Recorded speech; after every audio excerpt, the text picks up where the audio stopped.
নমস্কাৰ আপোনালোক আটাইকে থিংকাৰ দ্য ইনটুইশ্যন ক্লাছৰুমলৈ স্বাগতম জনাইছো। থিংকাৰৰ ফুল ফৰ্মটো মই বুজাই দিছো প্ৰথমে সদায় বুজোৱাৰ দৰে THINCR। TH মানে হৈছে দা, IN মানে হৈছে ইনটুইশ্যন। ইয়াত আমি টিউশ্যন নকৰো, আমি ইয়াতে ইনটুইশ্যনৰ কথা কওঁ। ইনটুইশ্যন মানে হৈছে যি ভিতৰৰ পৰা মটিভেশ্যন আহে, আৰু CR মানে হৈছে ক্লাছৰুম। চ' দ্য ইনটুইশ্যন ক্লাছৰুমলৈ আপোনালোক আটাইকে মই স্বাগতম জনাইছো। আৰু আমাৰ আজিৰ আলোচনাৰ বিষয়টো হৈছে যে CTET-ৰ পৰীক্ষাৰ বাবে আমি কেনেকৈ প্ৰস্তুতি চলাম। প্ৰস্তুতি সম্পৰ্কে ইতিমধ্যে মই আমাৰ ক্লাছবোৰত মই কৈছো।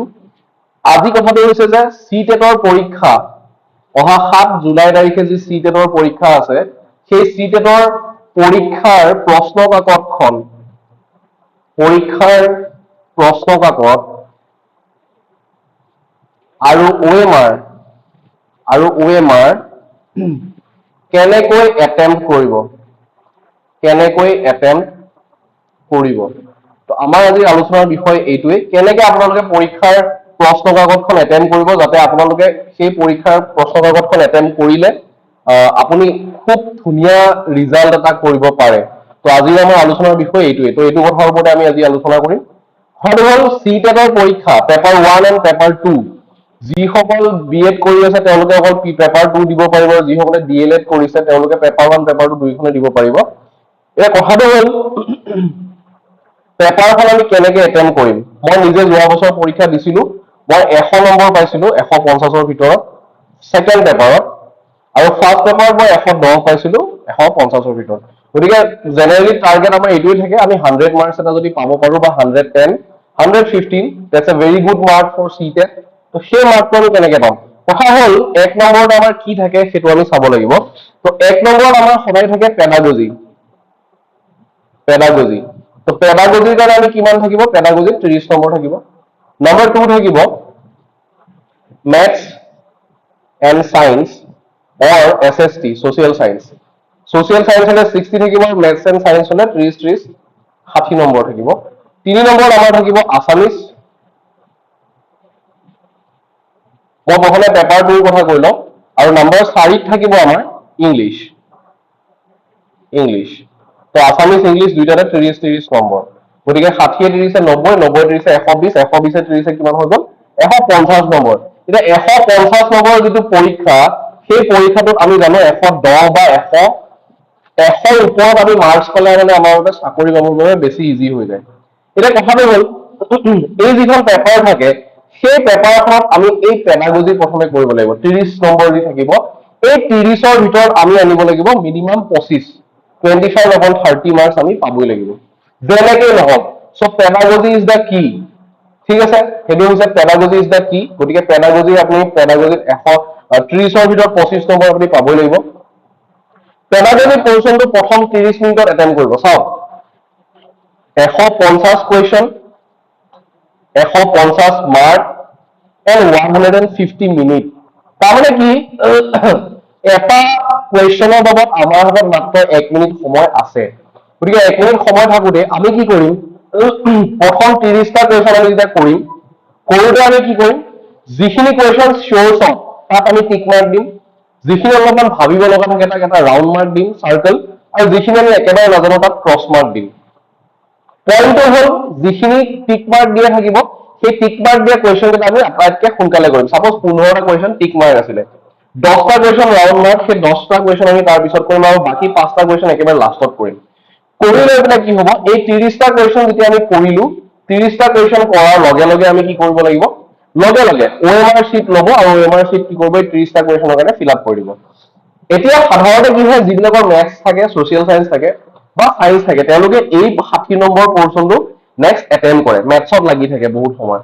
বহুতে ভাবে সায়েন্স বেকগ্ৰাউণ্ডৰ পৰা অহাবিলাকে ভাবে কি আমিতো মেথছত বহুত ভাল, সায়েন্সত বহুত ভাল, তো আমি মেথছ আৰু সায়েন্স পৰ্চনটো কৰিব পাৰিম, আমি সেইটোৱে কৰো আগতে। ৰং কনচেপ্ট। মেথছ সায়েন্স পেডাগজিৰ পিছত নহয়, পেডাগজিৰ পিছত ডাইৰেক্টলি আপুনি কৰিব ইংলিছ পৰ্চন। ইংলিছৰ 30টা কুৱেশ্যন তাতে পেছেজ থাকিব, পেছেজ কেইটা কৰিব, যি থাকে কৰিব। ইংলিছৰ 30টা কুৱেশ্যন নেক্সট টাইম কৰিব। তাৰ পাছত নেক্সট আহিব আপুনি আছামিজ বা হিন্দী যি আছে সেই পৰ্চনটো কৰিব। অ'কে, চ' 90 মাৰ্ক যদি আমি ধীৰে সুস্থিৰে 90 মিনিটত প্ৰথম 1.5 ঘণ্টাত প্ৰথম আমি 1.5 ঘণ্টাত যদি আমি এইখিনি সময় কাম কৰি ল'ব পাৰিলো 90 মিনিটত, তেতিয়াহ'লে আমাৰ CTET কোৱালিফাই হৈ গ'ল। এতিয়া নেক্সট কোৱেশ্চন কি আহিব যে আমি কেনেকে CTETৰ পৰীক্ষাটোত ভাল মাৰ্ক পাব পাৰো। 90 মাৰ্ক পালে আপোনাৰ নহ'ব, তাৰ কাৰণে আমি বেছি মাৰ্ক পাব লাগিব। আৰু তাৰ কাৰণে কি কৰিব লাগিব, একেবাৰে শেষৰ 60 মিনিট মানে 1 ঘন্টাত আমি কি কৰিম, মেথছ থাকাবিলাকে মেথছ কৰিব, ছচিয়েল চায়েন্স বিলাকে ছচিয়েল চায়েন্স কৰিব। বাট যিবিলাকৰ মেথছ চায়েন্স কম্বিনেশ্যন থাকে তেওঁলোকে please go for science first. চায়েন্সৰ 30টা কুৱেশ্যন উলিয়াই ল'ব শান্তি মনেৰে, আৰু একেবাৰে শেষৰ আধা ঘন্টাত আপোনালোকে মেথছ কৰিব। তেতিয়া আপোনাৰ কি হয়, কথাটো বেছি সুবিধা হৈ যায়। মই আৰু এখন শ্লাইড লৈ লৈছো, তেতিয়া বেছি কথাটো আমাৰ কাৰণে সুবিধা হয়। কথাটো হ'ল কি, মেথছ যিটো পৰ্চন হয় ন, যদি নো ডাউট আপুনি মেথছত মেজৰ লৈ মেথছত আপুনি BSc কৰি আহিব পাৰে, নো ডাউট মেথছত আপুনি MScও কৰি আহিব পাৰে, নো ডাউট, কিন্তু don't go for maths first. কাৰণ কিয় জানেনে, মেথছৰ এটা কুৱেশ্যন সলভ কৰোঁতে আমাক 2 মিনিটকে সময় লাগিব। তাৰ মানে তাৰ সলনি আমি কি কৰিব লাগিব, ইণ্টেলিজেন্স লগাই পেলাই আমি 1 মিনিটত এটা কুৱেশ্যন সলভ কৰিব পাৰোঁ। শেষত যদি আপুনি 15টা মেথছ আপোনাৰ থাকিও যায়, আপোনাৰ একো ক্ষতি নহয়। মই ব্যক্তিগতভাৱে যেতিয়া মই CTETৰ পৰীক্ষা দিছিলো, CTETৰ পৰীক্ষা দিয়াৰ সময়ত মই মেথছৰ পৰ্চনটোৰ কাৰণে কি কৰিছিলো, মই মেথছৰ পৰ্চনটো এটেম্পেই কৰা নাছিলো। একেবাৰে লাষ্টত, একেবাৰে শেষৰ 15-20 মিনিট যেতিয়া সময় আছে, সেই 15-20 মিনিটত মই টোক্কা লগাব লগাকেইটা টোক্কা লগাইছো, আৰু যি পাৰো মই কৰিছো। মুঠতে 30 নম্বৰৰ ভিতৰত মেথছত মই 10 নম্বৰ লৈছো। I am from physics background, science background, মই ক্লাছতো মেথছ পঢ়াওঁ, ক্লাছতো মই চায়েন্স পঢ়াওঁ, কিন্তু মই মেথছ আৰু চায়েন্সৰ পৰ্চনটো কৰিছো আটাইতকে লাষ্টত। So that should be your motto for attempting CTET. এতিয়া আহিছো একেদৰে আন এটা কথাই, সেইটো হৈছে পেপাৰ 1ৰ কাৰণে। তো পেপাৰ 1ৰ কাৰণে আপুনি যেতিয়া কৰিব, পেপাৰ 1ৰ কাৰণে কৰোঁতে কি কৰিব, পেপাৰ 1ৰ একেটা কথাই, পেডাগজি থাকিব, তাৰপাছত EVS আহিব, তাৰপাছত আহিব মেথছ, তাৰপাছত ইংলিছ, আৰু একে লাষ্টত আছামিজ। আমাৰ ধৰক মই জুলাই 2023 দিছিলো, জুলাই 2023। চ' তেতিয়া CTET যেতিয়া দিছিলো, তেতিয়া আপোনাৰ কি হয়, আমি 2টা পেপাৰে দিব পাৰিছিলো। সেইকাৰণে মই LP খনো ক্লিয়াৰ কৰিছো, ME খনো কৰিছো। ইয়াতো কথাটো হ'ল কি, যেতিয়া আপুনি পেপাৰ 1খন যদি আপুনি দি আছে, তেতিয়াহ'লে please go for pedagogy very first. তাৰপাছত আপুনি যাব ইংলিছত, তাৰপাছত আছামিজ, তাৰপাছত EVS, আৰু একেবাৰে লাষ্টত আমি কি কৰিম, মেথছ কৰিম। তো মেথছৰ পৰ্চনটো একেবাৰে লাষ্টত এটেম্প কৰিম, আৰু তাৰপাছত আমি OMR খিনি ফিল আপ কৰি কি কৰিম, পেপাৰ জমা দি কৰি থৈ গুচি আহিম। এইটো এটা কথা। শেষৰ কথাটো হ'ল, CTET এক্সাম ক্লিয়াৰ কৰিবৰ কাৰণে pedagogy is the key. Pedagogy and CDP মানে চাইল্ড ডেভেলপমেণ্ট আৰু পেডাগজি। চাইল্ড ডেভেলপমেণ্ট পেডাগজি যদি আপোনাৰ কনচেপ্ট ক্লিয়াৰ নাথাকে, তেতিয়াহ'লে please don't go for CTET। কিয় জানেনে? কাৰণ হয় কি, প্ৰথম 30টা কুৱেশ্যন পেডাগজি, ইংলিছত আহিব 10টা কুৱেশ্যন পেডাগজি, আছামিছত 10টা কুৱেশ্যন পেডাগজি, SSTত 15-20টা কুৱেশ্যন আহিব। গতিকে আলটিমেটলি কি হ'ল, ইফালে 30 নম্বৰ আৰু ইফালে 40 নম্বৰ, 70টা কুৱেশ্যন আহে। 70 mark comes from only CDP, child development and pedagogy portion. So' pedagogy is the কি ফৰ CTET।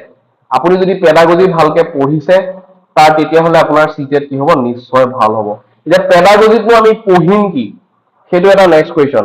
পেডাগজিত আপুনি চবতকে প্ৰথমে পঢ়িব লাগিব লেভ ভাইগস্কি, লেভ ভাইগস্কি।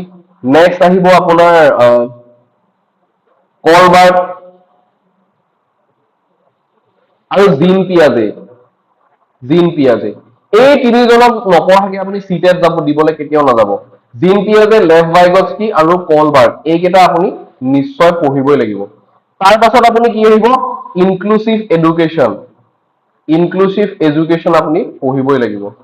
তো ইনক্লুচিভ এডুকেশ্যন যদি আপুনি পঢ়ি গৈছে, তেতিয়াহ'লে আপোনাৰ পেডাগজি ভাল হ'ব। নেক্সট পঢ়িব লাগিব আপুনি জেণ্ডাৰ।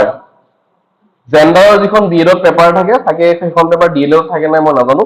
তো জেণ্ডাৰ পেপাৰখন আপোনালোকে ভালকে পঢ়িব লাগিব। এই তিনিটা বস্তু যদি আপুনি ভালকে পঢ়ি যায় CDBৰ কাৰণে, অবভিয়াছলি আপোনাৰ কাৰণে কি হ'ব, ভাল হ'ব। এতিয়া লেভ ভাইগস্কি বুলি ক'লে আপুনি এটা কথা মন ৰাখিব, কি ৱৰ্ডছ, যদি ছচিঅ' কালচাৰেল ৱৰ্ডটো যদি আহিছে কৰবাত, দেন ইট উইল বি লেভ ভাইগস্কি। সদায় লেভ ভাইগস্কিয়ে হ'ব, তাৰ বাদে বেলেগ নহয়। যদি ZPD আহিছে, জোন অফ প্ৰক্সিমেল ডেভেলপমেণ্ট, তেতিয়াহ'লে সেইটো কি হ'ব, লেভ ভাইগস্কিয়ে হ'ব। গতিকে সেই তেনেকে আমি যেতিয়া চাম, কলবাৰ্গৰ যেনেকে তেতিয়া আমি ডেভেলপমেণ্টেল ষ্টেজবোৰ চাম, তেতিয়া আমি গম পাম যে এই কুৱেশ্যনটো ক'ৰ পৰা আহিছে, লেভ ভাইগস্কি, জিন পিয়াজে আৰু কলবাৰ্গ। আপুনি যদি আগৰ পেপাৰ এনালাইচিছ কৰে, তেতিয়াহ'লে 30টাৰ ভিতৰত 10টা কুৱেশ্যন আপুনি লেভ ভাইগস্কি, জিন পিয়াজে আৰু কলবাৰ্গৰে পাব। ইনক্লুচিভ এডুকেশ্যনৰ পৰা 3টামান কুৱেশ্যন পাব, জেণ্ডাৰৰ পৰা 2-3টা কুৱেশ্যন পাই যাব। ঠিক আছে। গতিকে এই বস্তুখিনি যেতিয়া ঘূৰাই পকাই আহি থাকে ন, গতিকে এই তিনিটা পোৰ্চন মই আকৌ এবাৰ কৈ দিছো আপোনালোকক বেলেগ এটা শ্লাইডত লৈ গৈ মই আকৌ এবাৰ কৈ দিছো, প্লিজ গো ফৰ লেভ ভাইগটস্কি, জিন পিয়াজে, লেভ ভাইগটস্কি, জিন পিয়াজে আৰু পল বাৰ্গ, এই তিনিজনক আপুনি পঢ়ক। তাৰ পাছত আপুনি পঢ়ক ইনক্লুচিভ এডুকেশ্যন বি এডৰ ছেকেণ্ড ইয়াৰত থাকে, ইনক্লুচিভ এডুকেশ্যন আৰু জেণ্ডাৰ। এই তিনিটা বস্তু যদি আপুনি পঢ়ি যায়, নাম্বাৰ 1, নাম্বাৰ 2 এণ্ড নাম্বাৰ 3, তেতিয়াহ'লে চিয়ৰ শ্বট আপোনাৰ চিটেট ক্লিয়াৰ হৈয়ে যাব, নাম্বাৰ 1, নাম্বাৰ 2 এণ্ড নাম্বাৰ 3। ঠিক আছে, মই যিকেইটা কথা এইমাত্ৰ কলো সেই কথাকেইটাই আপুনি কৰিব। আৰু এটা কথা, 30টা কুৱেশ্যন এটেম্প কৰিব, লগালগ 30টা OMR ফিল আপ কৰিব। 30 question attempted, 30 OMR fill up. Otherwise আপোনাৰ কিন্তু টাইম মেনেজমেণ্ট নহয়। যোৱা বছৰ মোৰ বেলেগ বহুতো ভাইটি ভণ্টিয়ে পৰীক্ষা দি আহি পেলাই মোক কৈছে যে দাদা টাইমে মেনেজ নহয়। কৈছো তোমালোকে পেপাৰ এটেম্প কৰা তোমালোকৰ যিটো মেথড সেইটো তোমালোকৰ ভুল হৈছে। 30 question equals to 30 OMR fill up. এই মেথডত আপুনি যাব লাগিব। কোনো কুৱেশ্যনত বেছি টাইম নহয়। আমাৰ প্ৰব্লেমটো কি হৈ যায়, আমাৰ এটিটিউড আহি যায়, আমাৰ ইগ'ত লাগি যায়, ইগ'। যেতিয়া কিবা এটা কুৱেশ্যন নোৱাৰো, যিজন ল'ৰা বা ছোৱালী চাইন্স বেকগ্ৰাউণ্ডৰ পৰা আহিব, তেওঁ ভাবিব কি মইতো মেথছে পঢ়ি আহিছো গোটেই জীৱন, মইতো চাইন্সে পঢ়ি আহিছো গোটেই জীৱন, গতিকে মেথ চাইন্স মই এটেম্প কৰিব পাৰিমেই। সিহঁতি কি কৰে, মেথছৰ বৰ্ডত লাগি থাকে। মেথছ কেইটা কৰোতে লাষ্টত কি হয়, ইংলিছ আছামিছৰ ইজি কুৱেশ্যন যিবিলাক থাকে, সেই ইংলিছ আছামিছৰ ইজি পৰ্চন কেইটা তেওঁলোকে এটেম্পেই নকৰে। চাইন্স মেথছত লাগি থাকিলে পিছত কি হ'ল, না চাইন্স মেথছে ক্লিয়াৰ কৰিব পাৰিলে, না তেওঁলোকে ইংলিছ পৰ্চনটো কৰিব পাৰিলে। Please remember, to get 110 upon 150, you must attempt every question. প্ৰত্যেকটো কুৱেশ্যন আপোনালোকে শান্তি মগজুৰে কৰিব লাগিব। সিদিনা মই নেটৰ পৰীক্ষা দিব গৈছিলো, নেটত 15 নম্বৰ আহে অকল কম্প্ৰিহেনশ্যন, পেছেজৰ পৰা আহে, পেছেজ ইজি কুৱেশ্যন। 15 মিনিট সময় ইনভেষ্ট কৰিলে মানে আমি ইয়াতে 15 নম্বৰটো ইজিকে পাওঁ। মই য'ত বহিছো মোৰ কাষত এজনী ছোৱালী বহিছে, তাই খুব চিৰিয়াছলি পেপাৰ দি আছে। মই ভাবিছো এইটো লাগিয়ে যাব। লাষ্ট মুমেণ্টত 5 মিনিট যেতিয়া আছে, তেতিয়া তাই মোক কৈছে যে মোৰ পেছেজ কেইটা কৰা নহ'ল, ইজি পেছেজ কেইটা থাকি গ'ল, তুমি মোক পেছেজৰ পৰা অলপমান কৈ দিবা নেকি? মই কৈছো তুমি পেছেজ কেইটা আগতে এটেম্প কৰি ল'ব লাগে, তুমি বেলেগ কুৱেশ্যনত কিয় লাগি আছা? So' that is the thing, you must go' for easy one first. ঠিক আছে, প্ৰথমতে মেথ চাইন্সত লাগি থাকিলে আপোনাৰ চিটেট ক্লিয়াৰ নহয়। আপুনি পেডাগজি কিন্তু প্ৰথমে কৰিব লাগিব, কাৰণ পেডাগজি কি হয়, আমি এক্সাম হলত সোমালে 2 মিনিট উশাহ লৈ ভালকে দীঘলকে উশাহ লৈ অকমান মেডিটেশ্যন কৰি যেতিয়া কৰো, মাইণ্ডটো ফ্ৰেছ হৈ থাকে। আৰু পেডাগজি সদায় ফ্ৰেছ মাইণ্ডত কৰিব লাগে। তাৰ পাছত পেডাগজি যেতিয়া হৈ গ'ল, যেতিয়া আপুনি গম পালে যে মোৰ পেডাগজি লাগি গৈছে, মই পাৰিম পেডাগজিত 50 নম্বৰ পাম, 30 নম্বৰ পাম, then you go' for English, then Assamese, then science, then you go' for maths, or you go' for SST, বা আপুনি EVS কৰি পেলাই মেথছত যাব পাৰে পেপাৰ 1ৰ ক্ষেত্ৰত। গতিকে thank you so' mass thinkers. মই থিংকাৰ বুলি কওঁ সকলোকে, যিসকল আমাৰ ভিউৱাৰ্ছ হয়, যিসকল আমাৰ ষ্টুডেণ্ট হয়, প্ৰত্যেককে মই থিংকাৰ্ছ বুলি কওঁ। We don't need to be a job seeker, we need to be a thinker. আমি জব চিকাৰ হ'ব নালাগে, আমি কি হ'ব লাগে, থিংকাৰ হ'ব লাগে। একচুৱেল ৱৰ্ডটো থিংকাৰ্ছ, THINKERS, আৰু সেইকাৰণে আমাৰ ইনষ্টিটিউটটোৰ নামো হৈছে থিংকাৰ, THINCR। থিংকাৰ হওক, আপুনি চিন্তা কৰিবলৈ আৰম্ভ কৰক, আপুনি চাকৰি এনেই পাই যাব। এক্সেলেন্সৰ পিছা কৰক, ৰণছৌৰ দাসে কোৱা নিচিনাকে। ঠিক আছে, thank you so much for watching this video. Please share this video with your near and dear one who need the advice for upcoming examination. Thank you so much.